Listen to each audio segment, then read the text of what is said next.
하시기를 가진 맘 모든 것 다 맡기고 내 맘도 기쁘게 바치어라 풍성한 은혜를 더하리라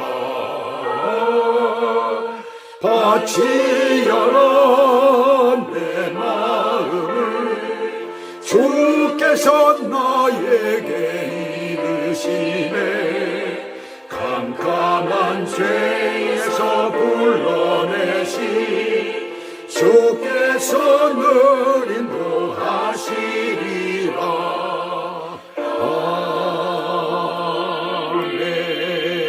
아멘.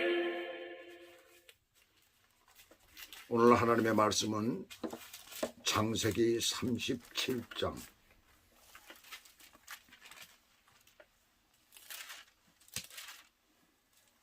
1절에서부터 11절까지입니다. 제가 봉독해 올려드리겠습니다. 야곱이 가나안 땅 곧 그의 아버지가 거류하던 땅에 거주하였으니 야곱의 족보는 이러하니라. 요셉이 17세의 소년으로서 그의 형들과 함께 양을 칠 때에 그의 아버지의 아내들 비라와 실바의 아들들과 더불어 함께 있었더니 그가 그들의 잘못을 아버지에게 말하더라. 요셉은 노년에 얻은 아들이므로 이스라엘의 여러 아들들보다 그를 더 사랑하므로 그를 위하여 채색옷을 지었더니 그의 형들이 아버지가 형들보다 그를 더 사랑함을 보고 그를 미워하여 그에게 편안하게 말할 수 없었더라. 요셉이 꿈을 꾸고 자기 형들에게 말하며 그들이 그를 더욱 미워하였더라. 요셉이 그들에게 이르되 청하건대 내가 꾼 꿈을 들으시오. 우리가 밭에서 곡식단을 묶더니 내 단은 일어서고 당신들의 단은 내 단을 둘러서서 절하더이다. 그의 형들이 그에게 이르되 내가 참으로 우리의 왕이 되겠느냐 참으로 우리를 다스리게 되겠느냐 하고 그의 꿈과 그의 말로 말미암아 그를 더욱 미워하더니 요셉이 다시 꿈을 꾸고 그의 형들에게 말하여 이르되 내가 또 꿈을 꾼즉 해와 달과 11별이 내게 절하더이다 하니라. 그가 그의 꿈을 아버지와 형들에게 말하며 아버지가 그를 꾸짖고 그에게 이르되 내가 꾼 꿈이 무엇이냐 나와 내 어머니와 내 형들이 참으로 가서 땅에 엎드려 네게 절하겠느냐. 그의 형들은 시기하되 그의 아버지는 그 말을 간직해 두었더라. 아멘. 오늘 하나님의 말씀 제목은 꿈, 비전과 갈등을 통한 하나님의 계획이라는 제목을 붙였습니다. 꿈이라고 하면 우리가 밤에 꾸는 꿈도 있고 그리고 마음속에서 내가 이루어지기를 바라고 마음속에서 그리며 소망하는 것 그것도 꿈이라고 하죠. 영어로는 비전이라고 이렇게 얘기를 합니다. 이 두 가지는 우리의 현실 속에서 지금도 계속 진행되고 있어요. 근데 이 두 가지는 우리의 현실에서 함께 이루어지는 것은 아주 극히 드문 일입니다. 그래서 꿈은 반대라고 하는 말이 나오죠. 밤에 꾸는 꿈처럼 되고 싶어서 그렇게 생각하기도 하고 사람들이 말을 하기도 합니다. 그래서 복권에 당첨되거나 하면 무슨 꿈을 꿨느냐라고 이렇게 물어봐요. 그럼 어떤 사람은 돼지 꿈을 꿨다고 말하기도 하고 어떤 사람들은 그 지저분한 우리 밑으로 나오는 그 똥을 한 바가지 쌌다고 얘기를 하기도 하고 또 어떤 사람은 대통령을 봤다고 하기도 하고 뭐 여러 가지로 사람들이 이거면 좀 뭐 이렇게 횡재를 한다라고 생각하는 그런 것들을 갖다 대고 얘기들을 많이 합니다. 그런데 다는 아니에요. 그거 다 맞는 얘기가 아닙니다. 아무 꿈도 꾸지 않았다고 하는 사람들도 많이 나오더라고요. 어떤 사람은 꿈에 돼지가 새끼들을 데리고 집으로 왕창 들어와가지고 오늘은 전혀 생각하지 못했던 횡재가 일어나는 것이 아닌가, 돈다발이 떨어지는 것이 아닌가, 아무 일도 일어나지를 않아요. 믿지 않는 거죠. 믿을 수가 없는 것이죠. 그런데 예수 믿는 사람들에게는 어떤 영적인 꿈이라는 게 하나 있어요. 오늘 본문도 바로 그런 내용이지만 지금도 현실의 꿈에 하나님께서 말씀하시는 일을 자주 겪는 사람들이 있습니다. 어떤 사람들은, 어떤 신학자들이나 어떤 목사님들은 많이 이걸 부정을 해요. 천만은 만에 그렇지 않습니다. 영몽이라는 것이 있어서 그것을 꾸는 사람들이 많이 있습니다. 그것은 세상 일이 아닌 주의 일에 관한 것들이에요. 대부분이 다 그렇습니다. 전부 다가 다 그래요. 그래야 맞는 것입니다. 세상 일에 대해서 누구는 어떻게 살고 뭐 이런 꿈을 꾼다면 그건 다 가짜라고 봐도 돼요. 오늘 요셉의 이야기에 밤에 그가 꾼 꿈과 하나님의 인류 구원의 계획하심이 실현이 되어서 한 민족으로 한 국가로 성장케 되는 연결고리 역할을 하는 그 첫 시간이 되도록, 그것이 바로 오늘 이 본문의 내용입니다. 연결고리 역할을 하는 거예요, 요셉이. 아브라함과 이삭과 야곱의 시대가 저물고 이제 네 번째 하나님의 언약의 후계자, 맏아들이 아닌 11번째 아들이 제4의 족장으로서 새 시대를 여는 그런 시작점에 지금 있는 거예요.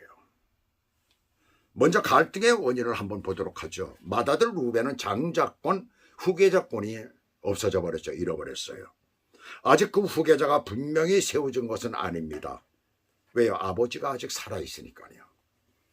그런데 요셉의 얘기가 시작이 되고 있어요. 이상하게도 일찍 시작이 되고 있잖아요. 그죠? 그래서 1절에서부터 4절을 보시면 야곱이 아버지가 거류하던 땅에 머물러 살았다는 거예요. 목축만 하던 아버지 이삭과는 달리 야곱은 목축도 하고 농경도 같이 했다는 것을, 그렇게 정착했다는 것을 말하고 있어요. 그런데 2절을 보시면 야곱의 족보는 이러하니라. 족보로 번역된 톨레도트라는 말이 나오는데, 단어가 나오는데, 이 말 다음엔 반드시 그 족보를 얘기를 하고 있어요. 그것이 일반적인 것입니다. 그러나 구속사의 언약 백성인 아브라함과 이삭과 야곱, 그리고 지금 요셉의 얘기를 할 때에는, 그들이 소개될 때는 족보가 아닌 스토리 이야기가 소개되고 있어요. 육신의 계보가 중요한 것이 아니라 구속사의 장면들이 굉장히 중요하다는 것을 우리들에게 말씀해 주고 있는 것입니다. 성경을 우리가 그런 관점을 가지고 스토리 전체를 봐야 된다는 거예요. 근데 성경을 제대로 모르는 사람들은, 또 전혀 믿음이 없는 사람들은 그냥 이스라엘의 하나의 역사 이야기로만 생각을 하는 거예요. 그렇지 않다는 얘기입니다. 그리고 요셉이 17세의 소년으로서의 이런 말이 나오는데, 이 말은 아직 나이가 어리다는 것이죠. 근데 여기서 요셉의 17세라 말씀하는 것은 몇 가지를 말해줍니다. 아버지 나이가 몇 살인가를 말해줘요. 나중에 애굽에서 아버지 야곱이 바로 애굽의 왕을 만났을 때에 자신의 나이를 130세라고 얘기를 하죠. 그런데 130세라고 얘기를 하는데 요셉이 총리가 될 때까지의, 17세에 가서 총리가 될 때까지의 나이를 생각을 해보면 굉장히 단축이 되는 느낌이 들어요. 좀 혼란이 옵니다. 여기에서 어떻게 돼서 나이가 그렇게 될까? 자, 17세인 요셉이 몇 살에 아버지를 만납니까? 39살에 아버지를 만납니다. 그러면 22년이라는 공간이 생기잖아요. 그죠? 그 기간 동안에 애굽에서 살았다는 것이 나옵니다. 39세에 아버지를 만난다면. 자, 그런데 17세에 할아버지가 죽는 장면이 나와요. 우리는 지금 성경 가운데서 그걸 봤습니다. 그렇다면 아버지의 나이가 17세에 할아버지가 죽는다면 아버지의 나이가 몇 살이 돼요? 120세가 되어야 되잖아요. 그러면 22년 동안을 애굽에 있었으면 그것을 보태면 몇 살이 됩니까? 바로를 만날 때 142살이 되는 거예요. 130세라고 하는데 140. 그럼 12년은 어디로 가느냐는 얘기예요. 바로 그것은 창세기 35장 27절 29절의 내용이 거기에 끼지 말아야 될 것이 껴있는 거예요. 35장 마지막 부분에 보게 되면 야곱의 아들들의 그 족보가 나옵니다. 족보가 쭉 나오고 나서 맨 나중에 할아버지 이삭이 죽는 장면을 얘기를 하고 있어요. 그래서 그것을 거기서 그대로 받아들이면 안 됩니다. 이건 구속사를, 야곱을 통한 그 자손들을 통한 하나의 구속사의 얘기를 하기 때문에 거기에다가 아버지의 죽음을 끼워놓은 거예요. 사실은 37장 이후에 아버지의 죽음이 기록이 된다는 얘기입니다. 이삭은 요셉이 애굽에 팔린 뒤 12년을 더 살다가 죽었던 거예요. 그렇게 되면 지금 17세에 팔려갈 때 야곱의 나이가 몇 살이었을까? 108세가 되는 것입니다. 120세가 아니라 108살이다.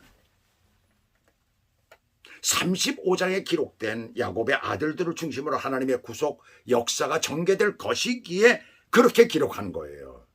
그래서 잘못 해석을 하게 되면 문제가 생기는 것이죠. 그래서 형들의 과실을 아버지에게 고함으로 형들로부터 그는 미움을 받잖아요. 17세 아직 나이가 어리기 때문에 그렇습니다. 그러니까 그것을 미처 판단을 못하고 그렇게 얘기를 하는 거예요. 그 형들. 형들도 사실은 하나님의 구속사의 한 이론으로 들어가 있는 것이죠. 그렇지만 그들의 삶은 요셉과는 판이하게 다르다는 것을 우리는 오늘 말씀을 통해서 보게 됩니다. 그 과실들은 굉장히 사악한 것들이었던 거예요. 이것은 악을 용납하지 않는 요셉의 그 강인한 성격을 말하고 있습니다. 그래서 그걸 그대로 보지 못하고 하다 너무하니까 아버지에게 고했던 거예요. 우리가 누가복음 17장 3절에서 너희는 스스로 조심하라 그래서 뭐에 악에 대해서 조심하라는 것입니다. 만일 네 형제가 죄를 범하거든 경고를 해라. 경고를 하라. 그러나 그가 만약에 회개하거든 용서하라라고까지 말씀을 하십니다. 악은 용납해서는 안 되는 거예요. 다른 또 하나는 야곱이 노년에 얻은 아들이므로 다른 아들보다도 더 사랑해가지고 채색옷을 입힘으로 형제들로부터 질시와 미움을 더 받는 원인이 된 거예요. 한마디로 편애를 한 것입니다. 그래서 신명기 21장에 보시게 되면 미움을 받는 자의 아들이 만약에 장자이거든 사랑을 받는 자의 아들을 장자로 세우지 말라는 거예요. 미움을 받는 자의 아들을 그대로 장자로 세우라는 것입니다. 그래서 그 장자에게 다른 아들들보다도 2배를 더 줘라라는 얘기가 나오고 있어요. 왜 그랬을까요? 바로 모세는 신명기를 기록하면서 야곱을 생각했을 것입니다. 요셉을 편애했던 것을 생각했을 것이고 또 한 가지는 뭐예요? 이삭도 편애를 했잖아요. 이삭은 에서를 사랑하고 엄마는 야곱을 사랑했잖아요. 참 그래서 가정에 그런 갈등들이 있었다는 얘기입니다. 더군다나 야곱은 여기서 자신이 가장 사랑하는 아내의 자식에다가 막내였으니까요.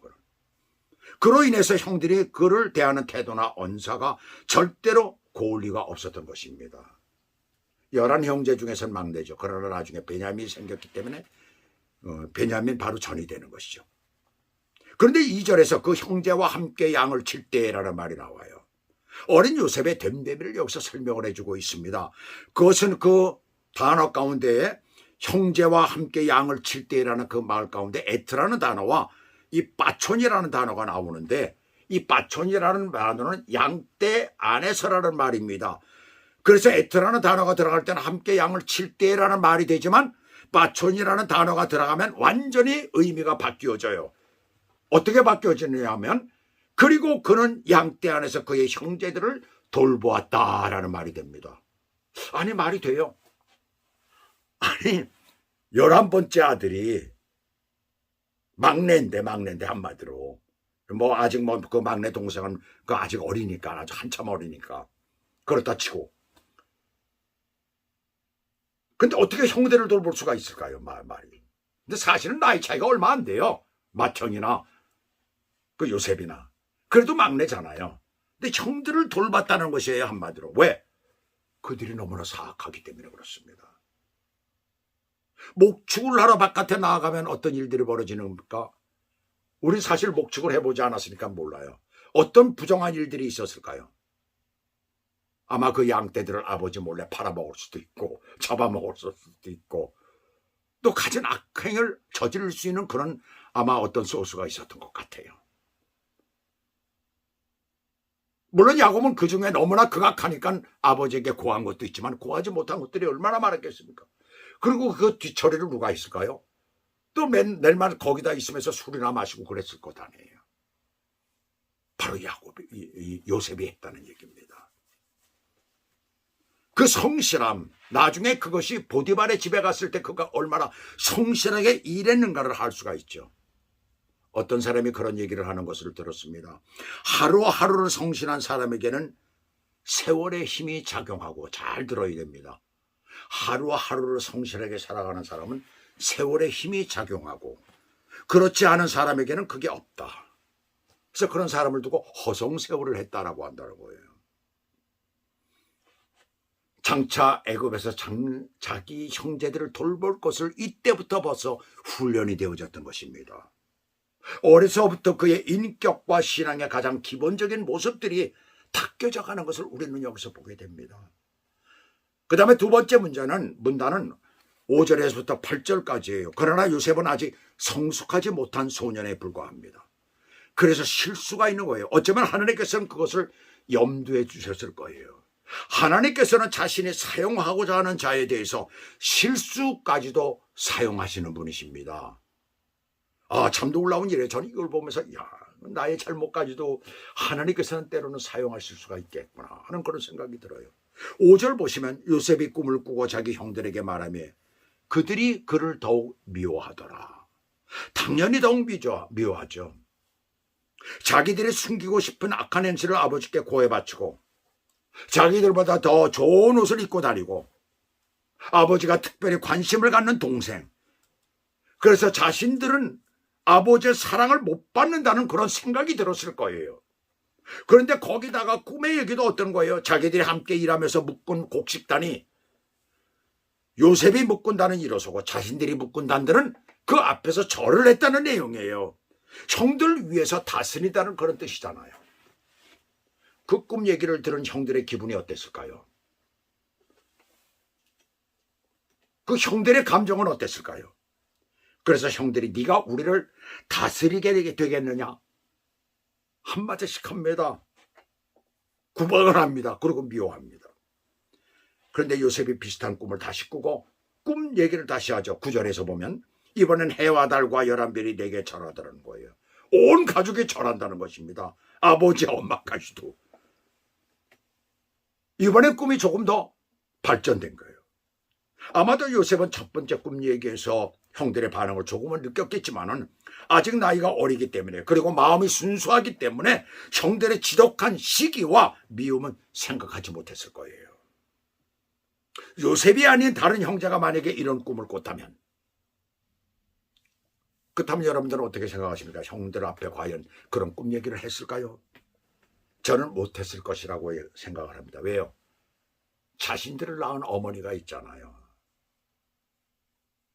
그리고 형제가 있잖아요. 다 2명 이상이니까. 그러면 형제들에게 얘기를 할 거고 어머니에게 얘기를 할 거 아니에요. 그러면 어머니나 형제들이 그 얘기를 듣고 야 얘기 저 형제들에게 하지 마라 이랬겠죠. 너 그냥 미움받아 왕따 당해. 못했을 거예요. 보게 되면 그 가만히 보면 아버지는 그때 당시 굉장히 어려운 상태였잖아요. 지금도 물론 그래요. 그래서 우리 집도 보게 되면은 아들들이 엄마한테는 소소한 거 이렇게 잘 얘기를 하는데 저한테는 얘기를 안 합니다. 그래서 어떤 때는 나도 왕따 당하는 기분이 들 때가 많이 있어요. 이건 뭐냐, 나만 딱 아주 한쪽으로 제껴놓고선 지들끼리만 소갈소갈 되는구나 라고 생각할 때가 있어요. 요셉에게는 그것을 조용히 나눌 수 있는 주변에 사람이 없었어요. 잠언 16장 3절은 이렇게 말씀합니다. 너의 행사를 여호와께 맡기라. 그럴 때는 여호와께 맡기라는 것이에요. 그리하면 너의 경영하는 것이 이루리라. 그럴 때는 하나님께 맡기는 것입니다. 어려서 어머니를 저 세상으로 먼저 보내고 어린 동생과 함께 아버지의 특별한 보호를 받는 요셉.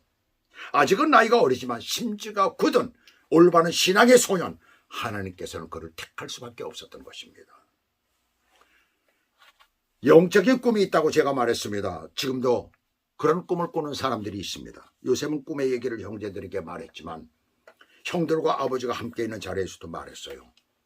10절 보시면 그가 그의 꿈을 아버지와 형들에게 말하며 기회가 있을 때마다 참으로 신기한 꿈을 계속하여 말하므로 형들로부터 점점 더 미움을 받은 거예요. 근동사회에서는 그때 당시에 있을 수 없는 일입니다. 형들과 가족을 갖다 모욕하고 낮추는 게 되는 거잖아요. 그 꿈 자체 내용이 그렇잖아요. 그러니까 아버지는 곧 야곱을 책망하며 다시는 그런 말을 하지 말라고 했어요. 그것은 어쩌면 형들로부터 시기를 받게 되고 왕따를 당할 우려가 있기 때문인 것으로도 보입니다. 아버지도 아마 그렇게 생각을 했을 것입니다. 형제들 간의 불안은 물론 왕따를 당할 수 있겠다라는 생각이 들었을 거예요. 그것은 어쩌면 형들로부터 시기를 받게 되고 그런 것을 미연에 방지하는 거죠. 그러나 아버지 야곱은 요셉의 꿈 얘기를 11절에 보시면 그의 형들은 시기하되 그의 아버지는 그의 말을 간직해 두었더라. 많은 시련을 견디며 살아온 야곱은 그 꿈을 예사롭게 보지를 않았어요. 그래서 마음에 간직해 둔 것입니다. 장차 있어질 일을 예감했던 거예요. 야곱이 예감하여 마음에 간직했던 대로 하나님께서 요셉을 통하여 하나님의 선택하신 한 민족으로 국가로 세우시기 위한 계획이셨던 것입니다. 그래서 형제들로부터 미움을 받게 하고 시기를 받게 하고 질시를 받게 하고 그리고 어떤 사건이 일어나게 하신 거예요. 그런 일을 통하여서 하나님께서는 역사하신다는 얘기입니다. 자신이 원하시는 대로 그것을 이끌어 가신다는 얘기입니다. 지금 아무리 형편은 나쁘다 하더라도 하나님께서는 그것을 통해서 우리를 세워주시고 때로는 우리를 하나님의 귀한 자녀로 또한 귀한 하나님의 귀한 일꾼으로 세워주시는 줄 믿습니다. 그래서 우리가 고통을 당할 때 어려움을 당할 때 그러한 주님 앞에 늘 감사하며 나아가야 되는 거예요. 저와 여러분의 삶 가운데도 하나님의 계획하심과 인도하심의 역사가 있어지시기를 예수 그리스도 이름으로 축복합니다. 기도하시겠습니다. 하나님 아버지, 오늘 이 말씀을 통하여 참 은혜를 받습니다. 비록 내가 실수할지라도 그것을 용서하실 뿐만 아니라 사용하셔서 더 큰 것으로 만드시는 하나님 아버지, 내가 단점이 많고 실수가 많고 어려움이 많다 할지라도 못난 부분이 너무나 많다 할지라도 그것을 마다하지 않으시고 오히려 그것을 역으로 더 큰 것으로 아름답게 만들어 가시는 주님의 그 놀라운 계획과 인도하심을 오늘 또 한번 우리가 발견하며 은혜를 받습니다. 하나님 아버지, 우리의 삶 가운데 내가 실수투성이고 잘못투성이 있고 참으로 제대로 한 것 하나도 없지만 그럼에도 불구하고 나를 인도하시는 하나님을 우리가 늘 기억하며 온전히 이 땅에서 살아갈 수 있도록 우리를 인도하시고 주장해 주시옵소서. 그래서 늘 하나님 앞에만 정말 요셉 모양 성실하게 주님을 온전히 믿으며 나의 모든 일에 그렇게 대하며 살아가는 축복의 사람이 될 수 있도록 인도해 주시옵소서. 예수 그리스도 이름으로 감사하며 기도 올려옵나이다.